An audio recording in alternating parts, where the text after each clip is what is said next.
Well, hello, and welcome to another edition of Rocket's Rambler Garage. We're back on the 62 Ambassador again, and we're getting some decent looking weather outside, so we're probably going to run outside here in a little bit and paint the shock absorbers. We got the front shocks in the other day, thanks to Amazon, and at the moment we got some parts over degreasing in the solvent tank, so you can probably hear a little splash of water, which is actually solvent in the background. AMC used a throttle linkage I would call a little bit better than a Rube Goldberg, although not much better than a Rube Goldberg. And they actually connected the back side of this bracket that bolts to the firewall with a little strip of rubber that was probably intended, since this mounted to the firewall on the low side and it was mounted to the back of the intake manifold here, probably set up largely to provide some isolation to engine vibration. But anyway, the rubber they used on this thing had completely delaminated, so before we go do much with shock absorbers, I'm going to take this strip of rubber that somebody dumped along our road as garbage, but I salvaged because it'll make various little rubber strips and stuff. So we're going to take and cut a strip of this before we get it the heck outside and out of our way again. Should really find a better storage spot than out in the yard. Probably so, but that's where it was when we found it. It's where it was when I drug it in here, so it is kind of what it is. So I'm going to cut a little strip of this rubber out. The other night I put a brand spanking new razor blade in here to cut some other stuff without mauling it and making it look like a beaver chewed on it. So One or two toothed. Buck-toothed beaver. A buck-toothed beaver. They all are. So anyway, this already has a beaver cut on the end, along with somebody else's previous hack. So I'm going to cut inboard of the other cut that was here. This rubber is so thick that I'm going to have to cut through it in several passes to be able to get through it. Also trying to do it without taking any of my fingers off. Oh, that takes all the fun out of it. Yeah, I've already taken the fun out of that a couple times in my life, so I did that yesterday. the adventure is not quite there for me as it used to be. I almost wonder if this is like Kevlar on the back. I don't know. Yeah, it's just a piece of conveyor belt in the ditch we found a couple years ago. Okay, I think I said I need 4.5 inches, but now I got to cut the width. 1 1/8 inches. Yep. All right, go punch these. Let's see how we look. It's gonna work. Just So we're gonna bolt perfect. it in or rivet it in. these go in with metal screws into the firewall. This does get a bolt. That finishes up the making of this piece. So that'll fix the throttle linkage up. We've got one more piece to make for the clutch linkage, but I think I'm going to go with 1/4 inch material, and it's wider than this piece, so it would take another piece. So that's going to be for another time. I think the next thing we're going to do, we're going to gear up and hang some shock absorbers by some wire, mix up some paint, and get our shock absorbers done. Yep, you always got to make sure you mix your paint in your can back up properly before you go crazy. Start pouring it out, or you'll just wind up with the mixing clear and all the metal flakes settled out on the bottom. So you pour all your mixing clear off, and then you're done. And so you pull it up after you scrape the bottom and make sure you don't have a pile on the end of your mixing stick, because if you do, I'll tell you, you didn't get it stirred enough yet. I'm trying to stir in a way that stirs from bottom to top. And because of metal flake being the way it is, you'll always have the little streaks and lines down in the top of the can, but I still want to mix it real well. Alright, Editor Benji here. This is just Honda Blue paint that we just got from the auto body supply. It's very similar. Just get a very, very fine metallic flick when you do so. We know it goes from 61 to 6 ambassadors and classics. It probably could go more than that, but go ahead and check if you have factory shocks, pull them out, and check them for the correct color.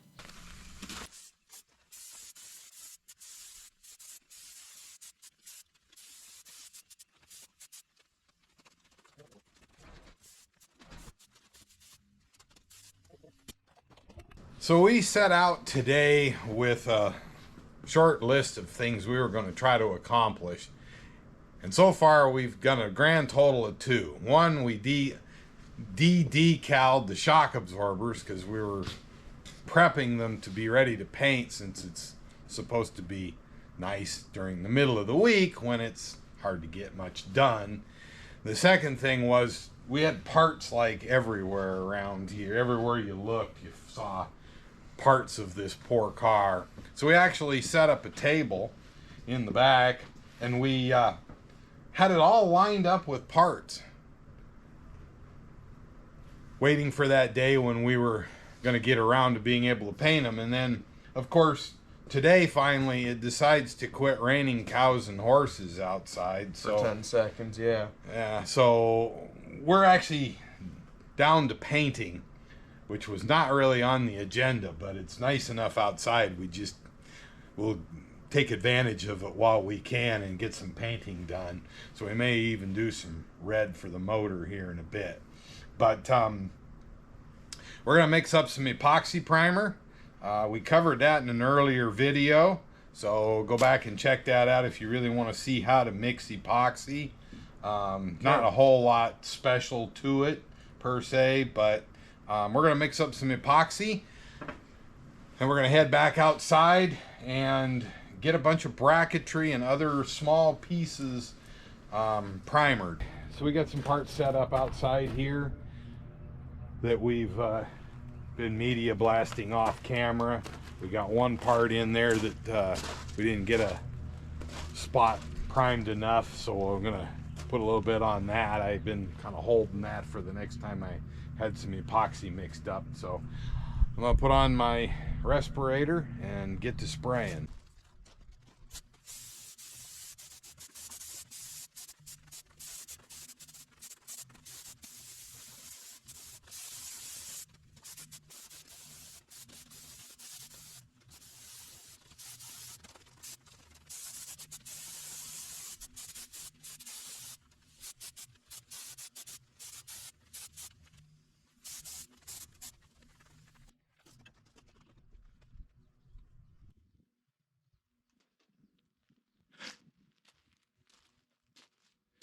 All right, that gives us a decent first coat.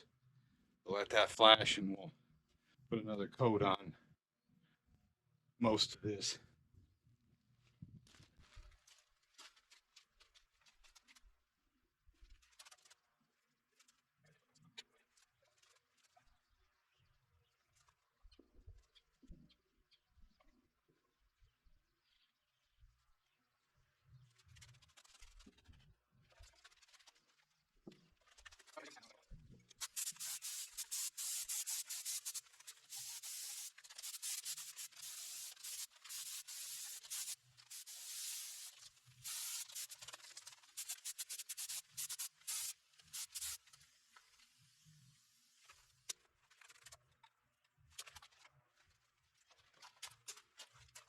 All right, we'll let that dry. Most things have got to get flipped over, and we'll do the other side. We'll also have to mix up a little bit more because we're going to run out somewhere about halfway through. Not quite enough in that cup to make it. We have a bunch of stuff that we got painted.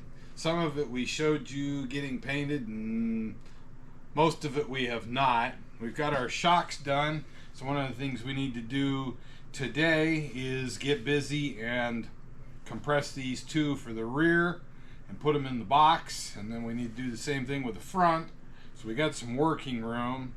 We've got the front of the engine stuff that we need to actually get busy and put the top coat of black. What you see here is the epoxy primer itself. We've got the strut rod brackets that we need to also do in chassis. As you can probably see, we generally run a lot of Eastwood stuff, so we'll be putting their underhood black on the engine components. We have some chassis black that we've got to put on the sway bar and the strut rod brackets. So that'll get things cleaned off. I got some pig mat here that we're going to put down so we can put the valve cover gaskets on and the grommets in. We've got an oil pan. We run to our local Napa and visited them this morning and got some glue to put that on with. So we're going to get that done. That way we can kind of clear this table off, because it's doing what everything else does here. Anything horizontal builds up this, collection of stuff that gets sky high. So without further ado, we're going to get to cleaning this thing off and getting some little things done and stuff put away. Okay, I spread a couple pieces of pig mat out here on the table to protect the finish on these.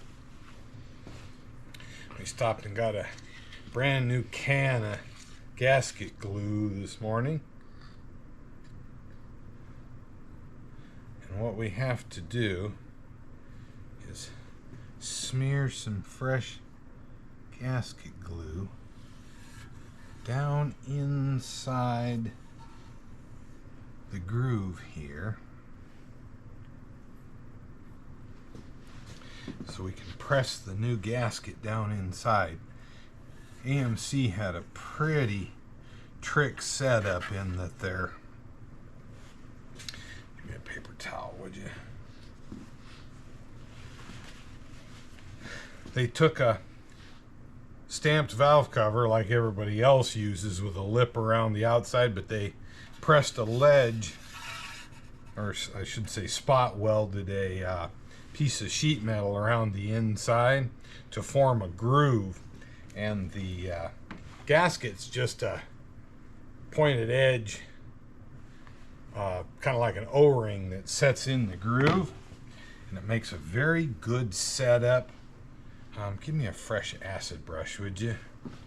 It gives a nice groove to set the gasket in, and they are really nice in that they don't leak. The ones that were in here were still pretty soft and pliable, but somebody had not put them on the cylinder heads properly, and they were kind of deformed from their debauchery.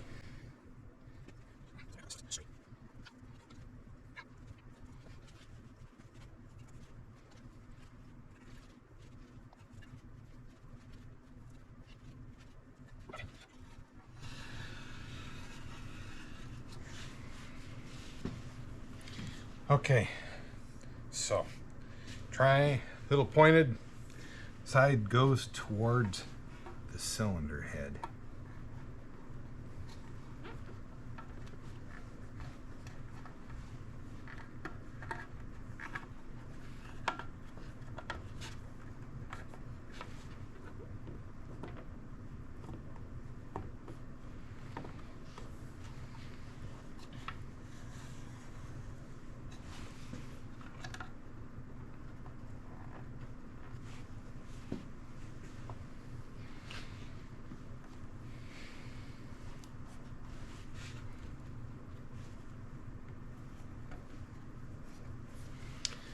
I got some on the edge.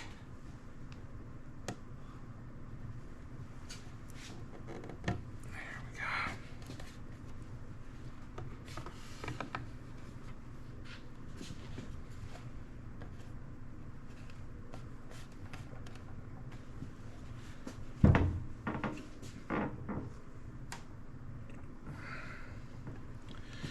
The only reason for gluing these is so when you go to put them on like this, the gasket isn't falling out.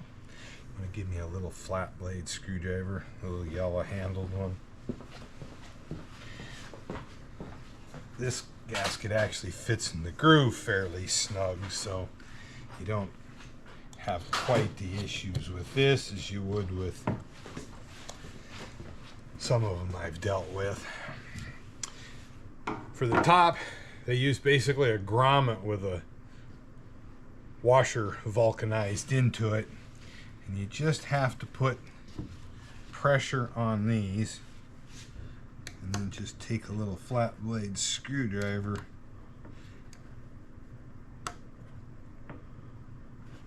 and work the lip of the O-ring, if you will, or grommet back up on top of the valve cover itself.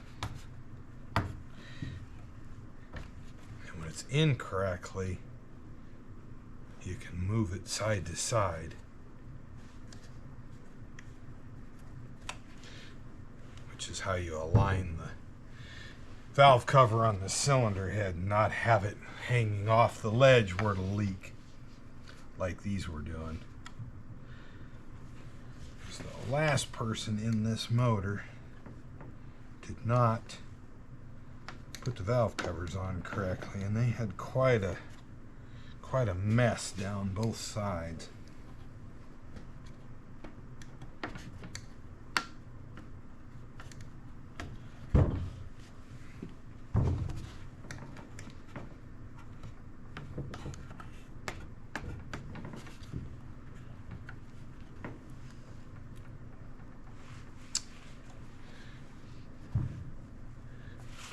There you go. One completed. Oh, you can hang on to it. I'm not gonna grab by the inside. I'm scared of that shiny side. Well, you need to hang on to it so you don't drop it. Where do you want this thing? It scares me. Loft.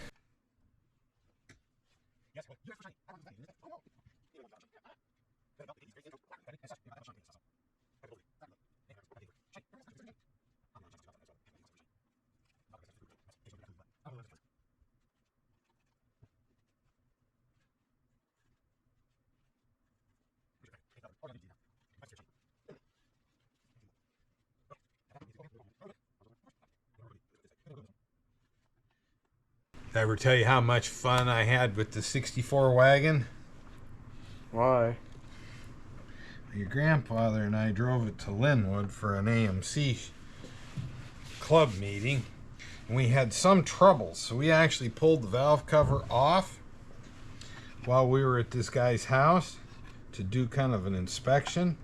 The gasket fell out of this groove, and I didn't realize it, and we put the valve cover back on without having much of a valve cover. And it was over on the passenger side, so it was fairly easy. And we should have gotten busy and taken the valve cover back off, especially after we're driving down the interstate and people are pointing because we're smoking up the countryside from all the oil that was leaking out the back and getting on the rear of the exhaust manifold. We had a smoke show of epic proportions. Sounds about on par for you. Nah. Anyway, we did stop someplace in Everett, and we fixed that issue, which was good. Little did we know, however, that our previous fix, this was when I learned about rail rockers and gunk inside the rockers, because this motor had gunk inside the rockers, and we cleaned the bolt that feeds oil up to the rails on both sides, I think, but one side, part of the reason the guy sold it is because it had plugged and was clattering really bad, and so we had fixed that, but we didn't realize that all the goo that was in there would eventually plug those holes. So when we hit North Lake Samish, just south of Bellingham, it was about the time that we sawed through the rocker because it had no oil. Yeah, we sawed right through the bottom of one of the rockers. And in the process, of course, there was no tension on the lifter, so the lifter grenaded and come completely apart, actually. Great. Yeah, so we had to pull the intake and the tray under the intake and replace the lifter, and of course had to build two good rocker shafts. Yeah, it was fun. We made it home. 7 cylinders, but we made it home. You can't kill these things, Dad. Oh, you can, but we only killed part of it. Okay, so I'm gonna give Mayhem over here this shiny thing and pray he doesn't drop it. Ow! It's okay. You won't hurt it by touching it. No, there's a meat hook on the bottom, and I about... Yeah, some of their spot welds had a few meat hooks to them. I cleaned a few of them off. I also blew the rest of the sand out of them. We run these through glass bead, or we ran the valve covers through glass bead. I ran this oil pan through our vapor blaster, actually, which is a wet abrasive cabinet, and cleaned this flange up, which was really in pretty good shape, but it had some leftover gasket glue on it. They had done just like I just did with the valve covers. They'd put a film of it around here and glued the gasket on, and then put the pan on the engine. I suspect after they painted the engine, I'm going to do exactly the same thing. We're going to assemble this after the pan, or after the engine has been painted. This pan was in fantastic shape. There's just a couple of little small dents in the bottom of the sump, but otherwise it was in great shape. So I'm going to grab the pan gasket. I'll be right back. All right, so here's our pan gasket. Because these old Rambler V8s in themselves are a Y block, by definition of a Y block, just like the Ford V8 itself is called a Y block. Why they managed to do that, I'm not 100% sure, but it's the way they did things, I guess. But because of that, these are a flat flange. The definition of a Y block engine is one whose oil pan flange extends below the center line of the crank itself. And so these are down, I forget the exact number, but about 2.5 inches below center line, which then makes for not having a dip at the front and rear because the pan rails extend up. Makes them nice. They seal without having the leaky corners you get out of a non-Y block setup.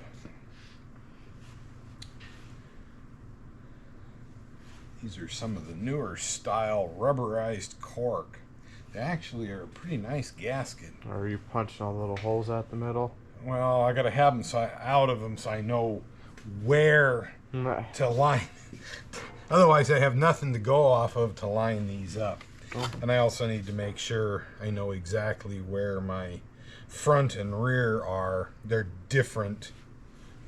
They're symmetrical. They make one piece for both sides, but you kind of sort of have to lay them out, and you want to get the holes out of them so you can line them up when you glue them in place. Almost should have got a little more paint to blow under the edge, but it'll be okay.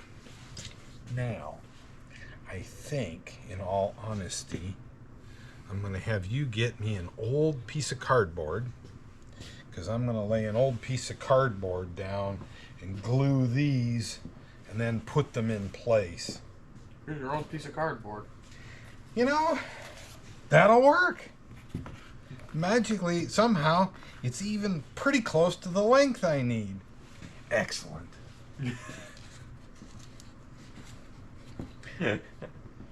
Oops. That's fun. What? Well, the gasket kind of came out of the lid of our glue pot.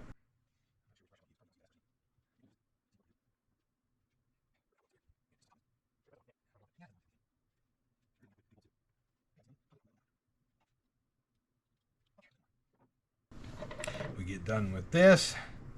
We'll put this cobweb. It's all over you, no matter how hard you try to get rid of it. I know. The other part of it is, like every other adhesive and silicone you ever use, the minute you put the cup away or the can away, tube away, whatever the case might be, next time you need it, it'll be rock hard and absolutely useless. Okay, do me a favor. Hold this up. Just grab it by the edge.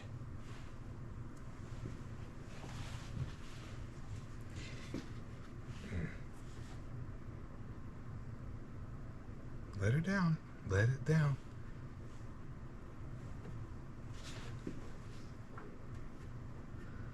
That'll do. Just kind of push it into place. Should almost get like one of those little rubber rollers and. Now, go get me the tube of Permatex number 2. I'm just putting adhesive on the gasket between the bolt holes. Don't really have to glue it in every spot, because It's just more to hold the gasket in place. It's just to hold it in place. This, because we've got a new engine stand that actually rolls 360 degrees, we can actually roll these engines upside down completely now. So if you actually play your cards right on this, you don't even have to glue these in place. You can just simply put this down, hold the corners, pretty much just pinch it between the block and the oil pan, and don't really have to worry too much about gluing it, but it actually does make it a little easier. Okay, so that's done. A nice big glob on the back of one of your fingers. This stuff is almost like anti-seize. Anybody that's ever used anti-seize knows the minute you so much as look at that tube, you'll have it everywhere. It'll be in your ears, in your hair. You'll have a little bit of it in your eyes. Tiny bit in your underwear. Yeah, probably, but I tried not to go there. So, what I'm doing here, putting just a little bit of Permatex number 2 where the gasket has a joint, just to help seal it. Anybody that knows me knows my belief for silicone is you buy a tube, you use it to seal the holes in the bottom of your garbage can, and then when you get done, you throw the tube that's got the remainder of what you didn't use, you throw that in the garbage can too. Because when these cars were made, silicone hadn't been invented yet.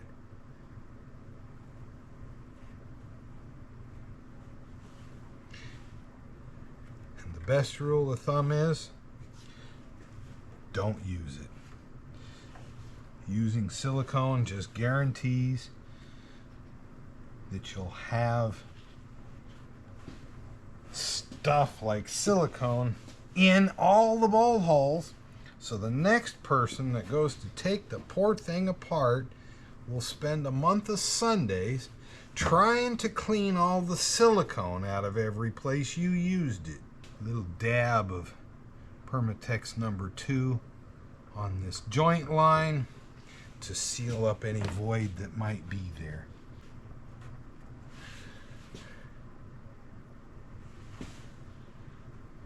And like that, we'll get this off the table. Please set it like it is right there. Just set it down without sliding. Pig mat? I hadn't planned on it. There's one over there. Grab that and take it. How about this towel? No, because I'm using that.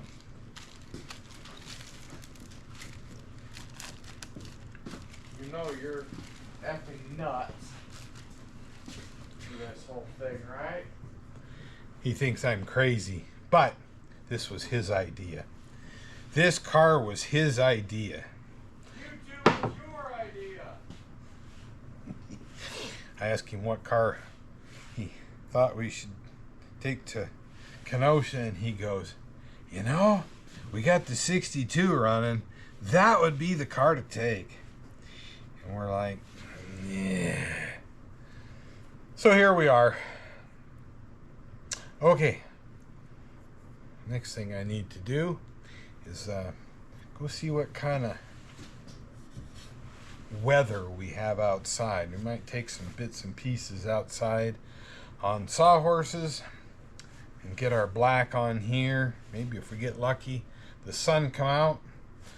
At least today, so far, it hasn't been raining cows and horses or even dogs and cats at this point. So maybe we'll get lucky. All right, I'll check the weather. So I was doing a little painting outside.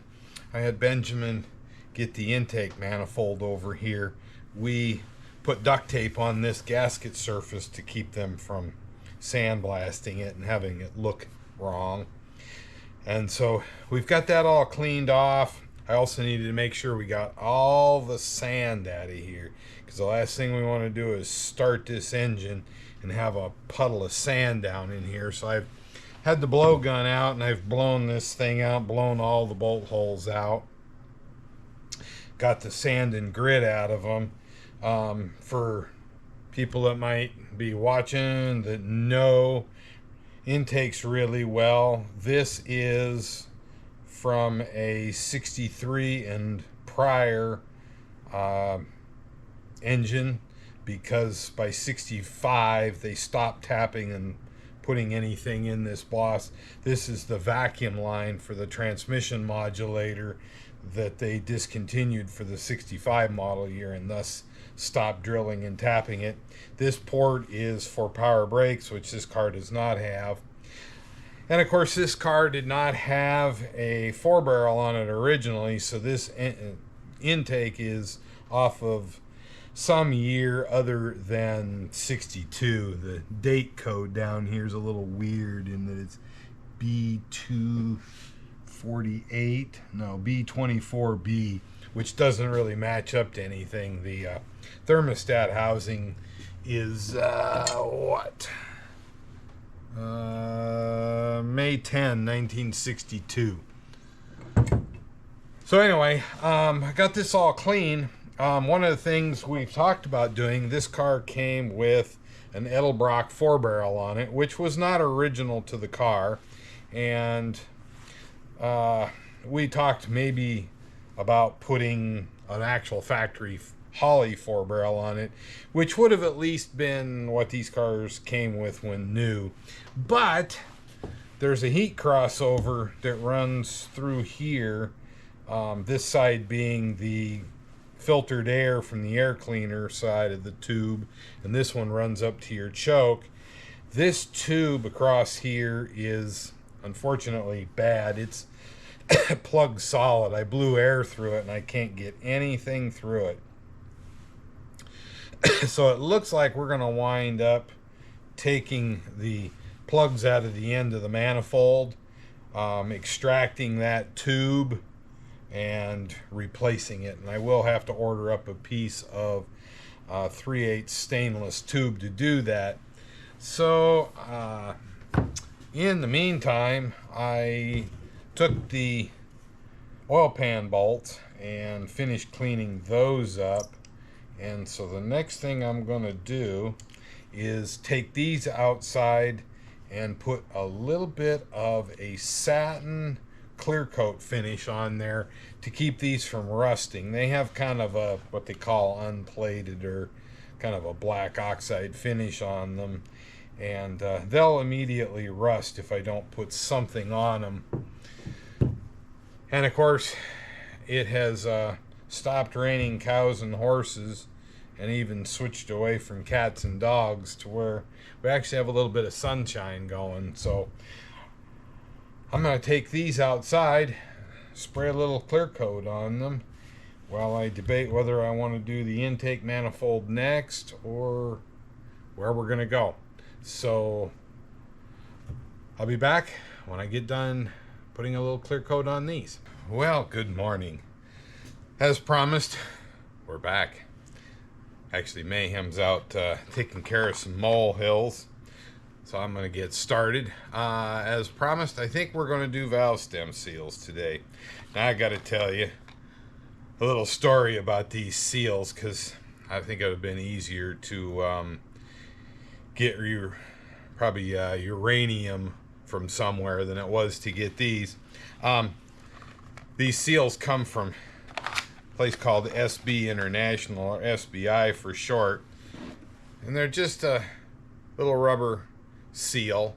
They've got a circle clip here to lock it onto the valve guide, and another circle clip at the top to kind of help put a little tension around the valve stem.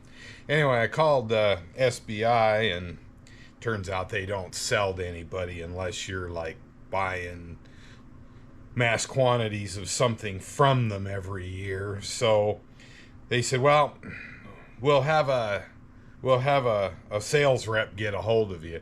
So I get a call from this guy down in California, and same sort of story there, but he put me in touch with a place up in Bellingham, my old hometown, Reed Automotive Service. They rebuild engines and stuff up there, and they buy enough stuff apparently to be able to at least get them out of their distributor. So I had him order me up 24 of these. Now I only need 16 of them, but I always buy extra. These don't have any white Teflon insert down inside of them. The ones that do on these valve stems, they're multi-groove for the keeper, and it's notorious when you run them over those grooves for knocking that Teflon insert out. And once you do, you pretty much throw them away and start over. I have had so luck in managing to get them back in without mutilating them. These don't have that, so I may wind up with 8 extra, which means I'll only have to buy 16 of them for the next job probably, and maintain a few spares. Anyway, I haven't installed this particular seal before. The last ones I put in had Teflon insert, and I ruined, I don't know, 4, 5, 6 of them before I got a full set in. So anyway, big shout out to Reed Automotive up in Bellingham for getting these for me. I also, down here in this little red box, is the kit for installing guide seals. And I've kind of determined that this is probably the correct one for these seals. It's just a deal to push them down straight and have a place for the seal, or the guide and valve stem to all kind of line up. Yeah, I want this first one. So anyway, big shout out to my friend Mitch, who I hollered at bright and early on Friday morning and said, hey, can you leave that on my front seat on your way in? So when I got ready to come home, this was sitting on my front seat. So big shout out to Mitch for taking care of that for me. So I need to kind of rearrange things a little bit, shuffle things around, and we'll get you guys to where you can see the process taking place here on the engine. We'll get busy and put these seals in.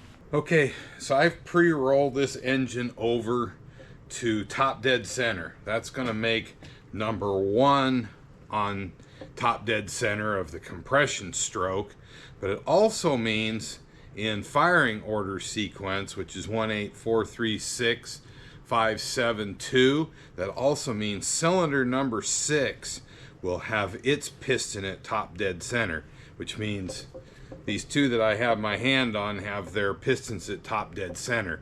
Now, since we're going to take the rockers off, that means both valves will be closed by virtue of removing the rockers that actuate them. We'll be able to actually do 2 cylinders at the same time, which is kind of handy because otherwise you would be kind of messing around trying to find TDC. If you don't get these on TDC, when you air up the cylinder, you'll actually push the piston down. If you're pretty close to top dead center, these V8s usually have enough friction to the pistons that they'll stay on top.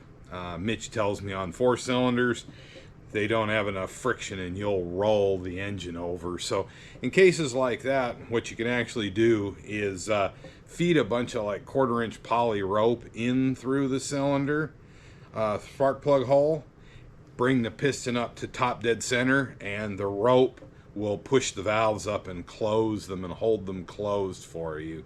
In this case, we're going to use air pressure for that, which I realized I forgot to set up, so I need to go get that going here before we get too much further along. And I need to have a spark plug socket because these are all in tight, and I'm going to need to take them out one at a time, tear up the cylinders.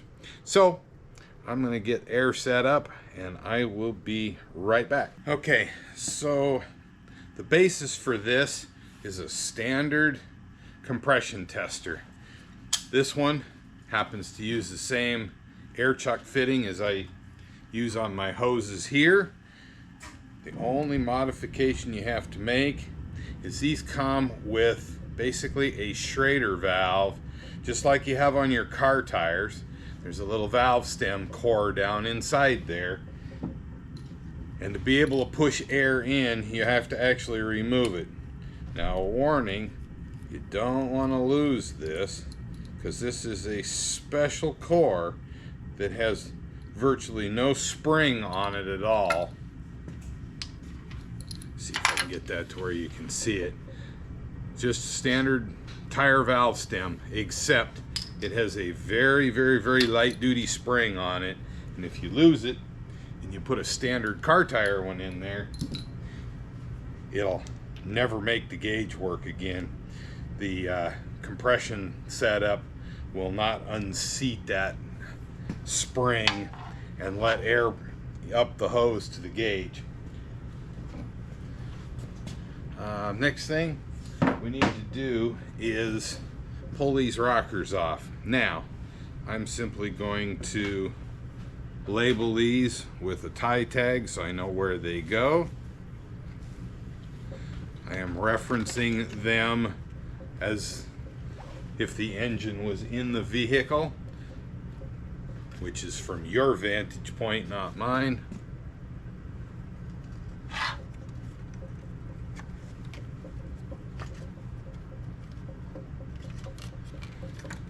That way we can put them back exactly where they were.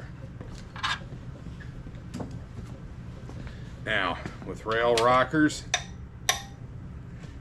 you never want to take the bolts completely out. One at a time. They are under spring tension from the valve springs, and you'll bend these shafts. They're hollow, so you want to just take them loose 1/4 turn at a time until you release all the spring tension from the valve springs. This engine hasn't run in a while, so there's probably a little lifter bleed down, which will help with that some. But these rocker shafts are almost perfect. They have almost no gunk or anything on them. I don't think I've ever seen a used set of rocker shafts this clean before. Now somebody will probably ask, why are we doing valve stem seals? Well, these engines with the standard umbrella seals that this engine has probably will do something in the range of about 400 to 800 miles to a quart of oil, and a lot of that depends. Leave them in the hulls. Just unthread them. Just unthread them. We lift them off as an assembly. There is, by the way, on these a special bolt. We can show it to you when we get it out. I think it's actually the aftmost one is drilled. It goes down and intersects the oil passage in the block, and that's what feeds oil to the center of this shaft, which is then what feeds oil out to lubricate these rockers. Unlike the Gen 2 and Gen 3 Rambler V8s and small block Fords and probably the 385 series, a lot of the GM engines, they feed oil from the lifter up through a hole in the lifter pocket for the push rod and feed up through hollow push rods. These are solid push rods, and so the oil is fed through the rail rockers themselves. I'm gonna lift this side off. I'll do that. You can get this side the rest of the way over here. Especially since I need to figure out where I'm going to put this. We're also going to leave the push rods. Ah, yes. Oil vacuum. Yeah, the rearmost bolt here, you can see has a Careful hole. before you keep dripping it all over that. Okay.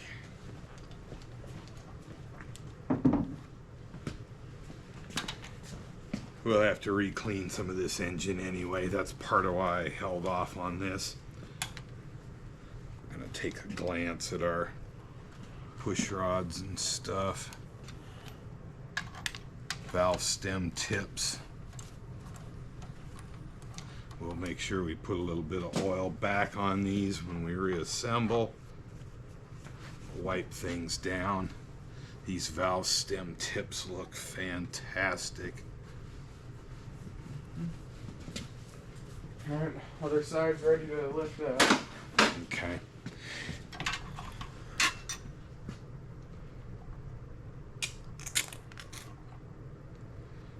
Yeah, hooey. Won't have to lube these to get proper thread torque on our bolts and things. It's okay if I steal one of these? Yeah, it is not okay. Leave it right where it is. Ideally, you always want to make sure your push rods go back in the hole they came out of. I was just going to And steal one and inspect both ends. You know, the other end will be just fine. I haven't seen any major scarring on any of these like it was ever run dry at all. Nope, this engine is in fantastic shape. So clean you can still see the yellow paint on the valve springs. Sometimes you open these things up and there's just goo everywhere to the point I pulled them off actually on an engine that had run for 5 or 10 minutes and with low a quart of oil, lower than when I'd first started it. I found my oil all right. The oil returns in the heads were plugged, and I just had about a quart of oil just pour out and all over the side of everything. Well, at least the top end is well lubed. Yes, but unfortunately when it can't run back to the pan properly, the only place it goes is down every valve guide because they're submerged in oil, and that becomes your oil return. And they will smoke like a banshee. Yeah, smoke like a banshee. Boy, and how. I left a pretty good cloud all the way from the Soto district to Seattle all the way to Bellingham with that going on. It's also tough on the engine because now with a quart in each valve cover, you're 2 quarts low in the pan. So now you're down to 3 quarts to lube the rest of the motor. So good way to wipe out an engine. Okay, so since number 1 and number 6 are on TDC, we're gonna put number 1. No, we're not gonna pull only one plug out at a time.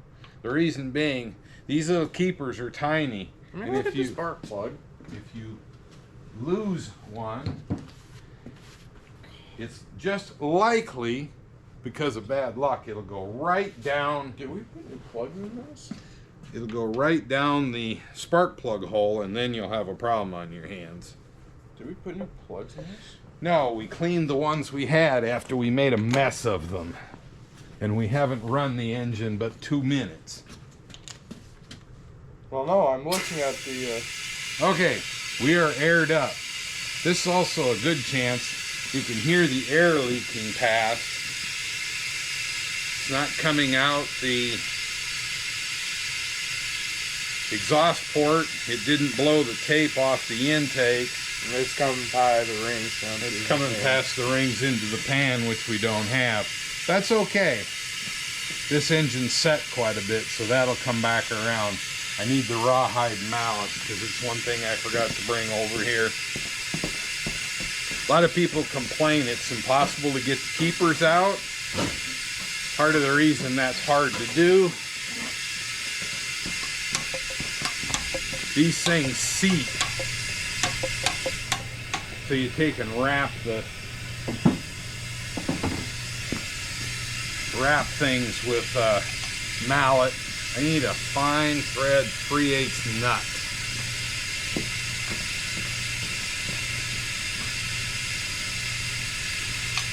Little story on this.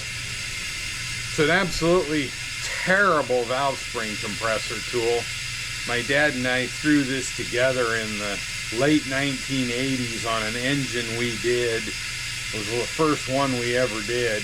And I need to build a new one. It's just a piece of angle iron. It's got a piece of wood stuffed down inside and some rag taped around it to make the handle a whole lot. That's 3/8, must be 5/16. Sorry. Makes it a little more comfortable while you're pushing down. The push down is just a piece of angle iron that we have specially notched, and I've drilled holes in here to help line things up. And you just go around and find the hole that lines things up the best and go from there.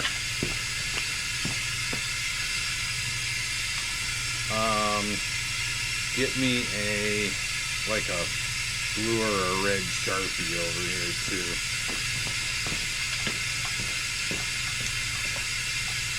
So we're pretty well set there. Not the best lineup. I use a magnet usually because the keepers are far easier to drop in than they are to try to pluck them out with your fingers.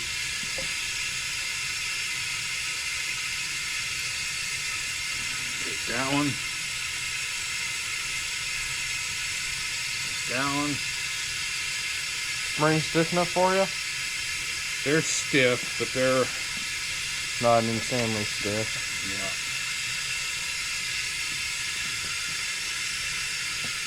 It's right there, side by side. So what we're after is this little seal that's in here. This is called an umbrella seal for obvious reasons, since it looks kind of like an umbrella. And its primary job is to simply deflect the oil down. The bad part of it is these tend to ride up, and they do a fairly good job. Can't get you in here to really see it all that well, but the no, leave it alone.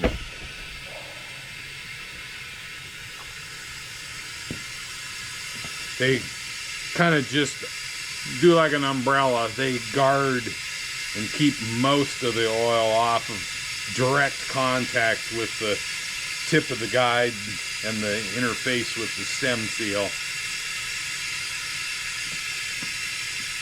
Problem is there's usually a lot of oil vapor flying around in an engine while it's running, and it doesn't really do a very good job to protect against that. That looks to be in fantastic shape as well, so we'll be good. Maybe little protectors, please. I don't have any, but these don't have the Teflon insert down in them, and I already showed that. You have some of your Other tips, right? No, I do not. So we're going to lube one of these up.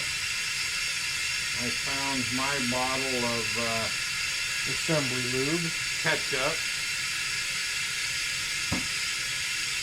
We're simply going to lube it up and see how we do at walking that seal over that set of grooves. If not, we're going to be running up and getting some Scotch tape. We're going to be better if we use some Scotch tape.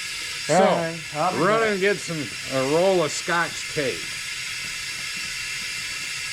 They make little protective sleeves you can put over these valve stem tips to put these on. And I was hoping to get some.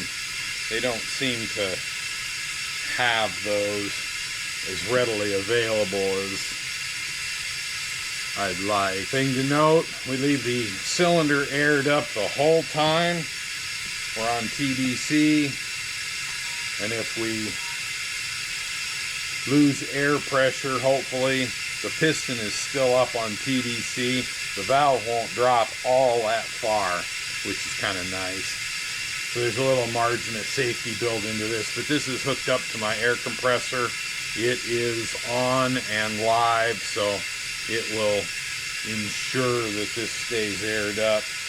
The cool part is we're getting a chance to kind of also run a leak down test on this. If we have any of these that leak down appreciably more than this, we'll know it. Ideally, I'd love less leak down than this, but it's going to kind of be what it's going to be. This engine's going to take a little time to come back around because it's set a lot. But with some fresh oil in it and some miles this summer, this engine should come back around and have less leak.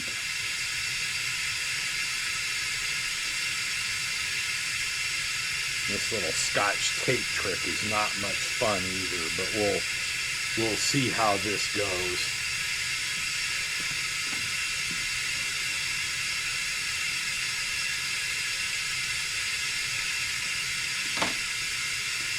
And so I know I did this valve. I took a Sharpie and put a little mark on the valve retainer. When I get done, we'll do a visual check, make sure we didn't miss any of them. We can also visually look up in and see the umbrella seals are gone. Now, a little note on umbrella seals. These are actually in pretty good shape. They're still somewhat soft and pliable. You can deform them. I have pulled them out of these engines before where they were so dry that if you held them waist high and dropped them to the floor, they shattered like they were made of glass. They turned absolutely rock hard. The big thing is, even these don't fit the stem very tight. I can slide that right on. And so it lets quite a bit more oil pass down the valve stem than these positives.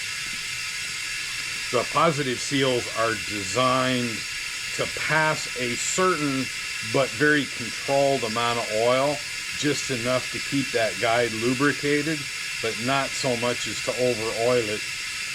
The problem with over-oiling them, that runs down the valve stem, and when you shut your engine off overnight, there's enough oil on that stem that it'll actually run down and pool around the valve seat on the valves that are closed.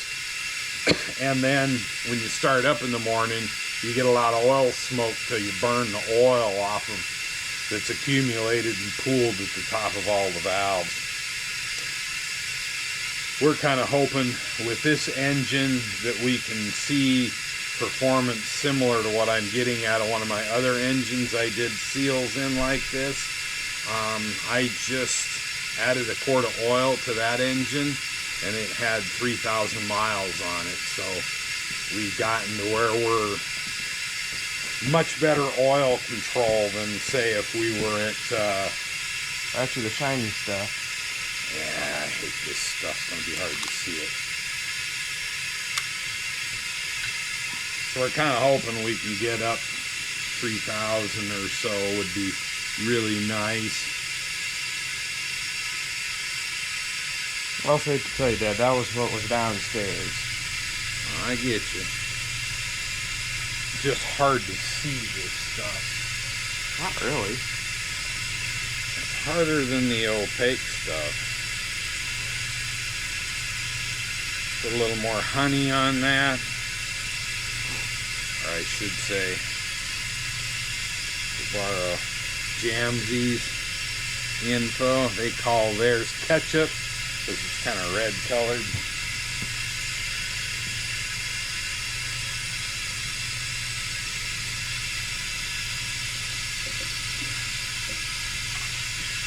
That helps.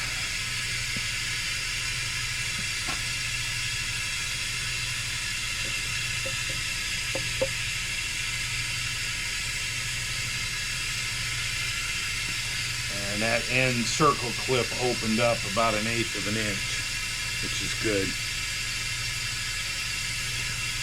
Throw that in the garbage.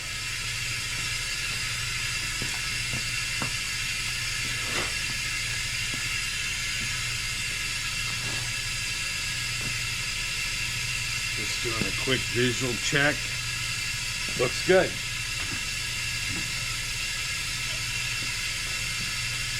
Valve spring back on.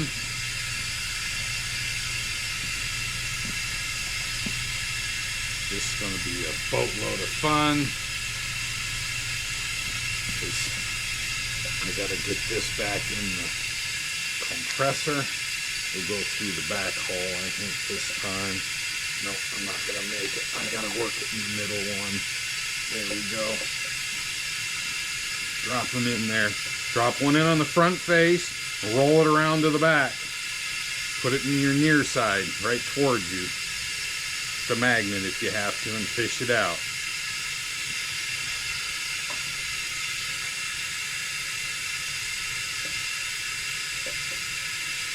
Okay, get the other one.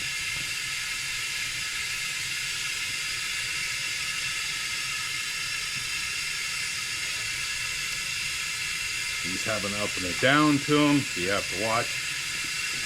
When I get done, tap and make sure things are seated. And on to the next.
Look at the valve stem retainer. Everyone got a mark on it.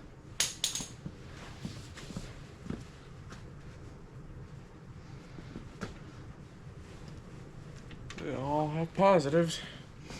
Okay, Now I have 8 spares. so we just did a visual and verified we got marks on every one. So we are done putting valve stem seals in this engine. You want to put the umbrellas in this box? No, the umbrellas can go straight in the trash can. You can buy umbrellas, they're easy to get. So with that, we will clean up and get ready for the next project. All right, we are ready to put the rockers back in. So first, taking so long. you got to go find the torque spec for them.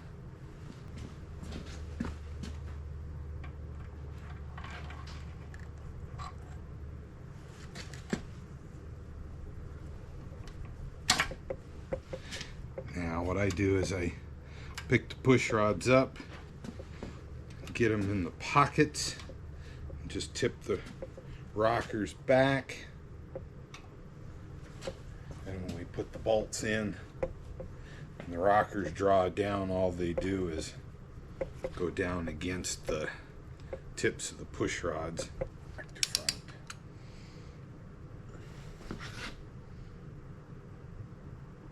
I'll teach you a trick. Come here. Stand here in the front and pull this straight this way.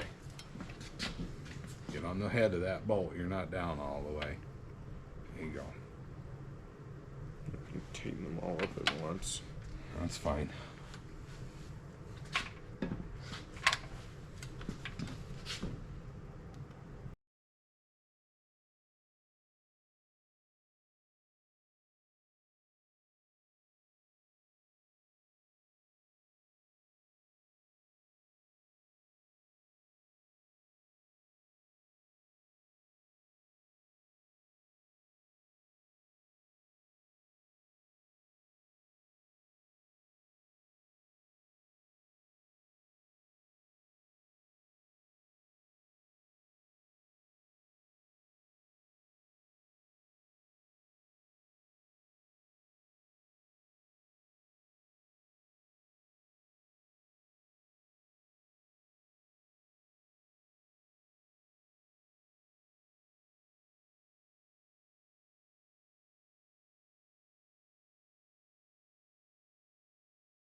Reason for the 61s, it looks beautiful. Save us a headache. But I'd kind of like to be able to put the 61s back in the 61 where it came from rather than this one's distributor. Hell, we already have a Delco in that one. I don't know why. Yeah. Despite the fact you'd probably love to, if that Bertronics-esque stuff works in this, you'd probably love to take that one out and throw it in probably the 64 wagon. Yeah. See, now your thinking starts to make sense. I hate you. Alright, let's go eat. All right, we're off for food. Go to the board and show you where we've finished off for this show.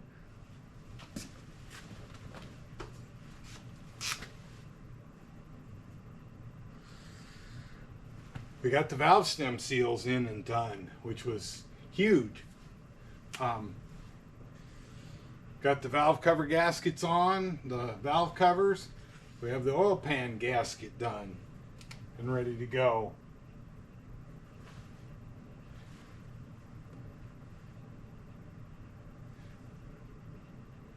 So, not a huge gain this week or this episode, but not bad overall. In the next episode, we're going to tackle this red bar right here. We're going to get the transmission and differential out of the car, get those in the process of degreasing them, and make them look a whole lot better than they do now, and certainly better to work on should we need to at some point in the future. Right now they're both pretty gooey, and the transmission cross member looks more like a bucket of grease than a cross member. So that's what we'll be doing in the next video. So I'd like to take this moment to say thank you for watching. We appreciate you all. Consider joining if you haven't already. It helps the channel out quite a bit. And again, thanks for watching.